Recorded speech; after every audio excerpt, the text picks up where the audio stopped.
17 বছর বাংলাদেশের মানুষের বুকের উপরে এমন ভাবে চড়াই হয়েছিল যে মানুষ নিঃশ্বাস নেওয়া বন্ধ করে দিয়েছিল। প্রত্যেকটা জায়গায় আন্দোলন করলে আমাদের শুধুমাত্র রাজাকার আর জামাত বলে আখ্যায়িত করত। সেটা করতে করতে কোমলমতি শিশুদেরকেও যখন করে সেই প্রেশার আর সহ্য করতে পারে নাই, তাই ভেঙে গিয়েছে বাংলাদেশ থেকে গত সরকার। এই বৈষম্য বিরোধী ছাত্র আন্দোলনে ছাত্র জনতার এই আন্দোলনে যারা শহীদ হয়েছে তাদেরকে আমি শ্রদ্ধার সাথে স্মরণ করি। আমরা তাদের আত্মার মাগফিরাত কামনা করি। তবে এতটুকু বলতে হবে, তাদের শহীদের বিনিময়ে আমরা যে সরকার পেয়েছি, সামনে যে স্বপ্ন দেখার সুযোগ পেয়েছি, আমাদের কোন কর্মকাণ্ড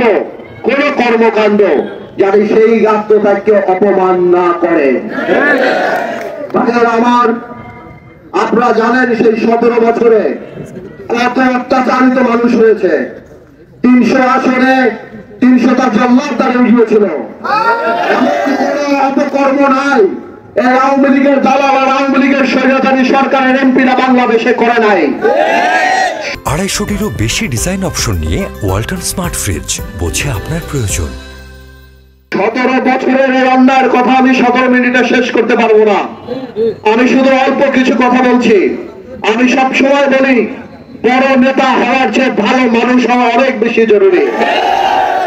আওয়ামী লীগ সরকারের পতন আমরা করি নাই। আওয়ামী লীগের সরকারের পতন বৈষম্য বিরোধী ছাত্র আন্দোলন করে নাই। আওয়ামী লীগ সরকারের পতন করেছে আল্লাহ তাআলা। অহংকার আল্লাহ বারবার বলেন, আমার জমিনে অহংকারের সাথে যেত না।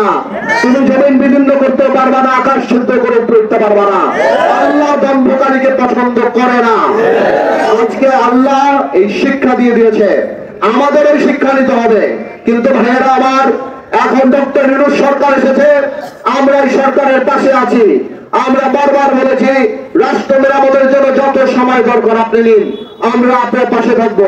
এর একই সময় আমাদের মাথায় রাখতে হবে, আমরা জানি জল্লাদে রূপান্তরিত না হই। আজকে হিন্দু সম্প্রদায় থেকে আরম্ভ করে কোন দুর্বল মানুষের প্রতি জানি ভাই আমরা অত্যাচার না করি।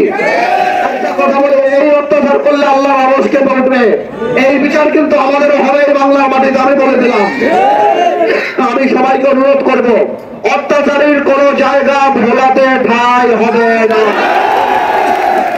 সদর আসর হোক, দৌলত কামর নদী হোক, তজিমুদ্দিন লালমোহন হোক, চরফেশর মনপুরা হোক, আমি বলে দিচ্ছি ভাই, আপনারা অনুগ্রহ করে কারো উপর অত্যাচার করেন না।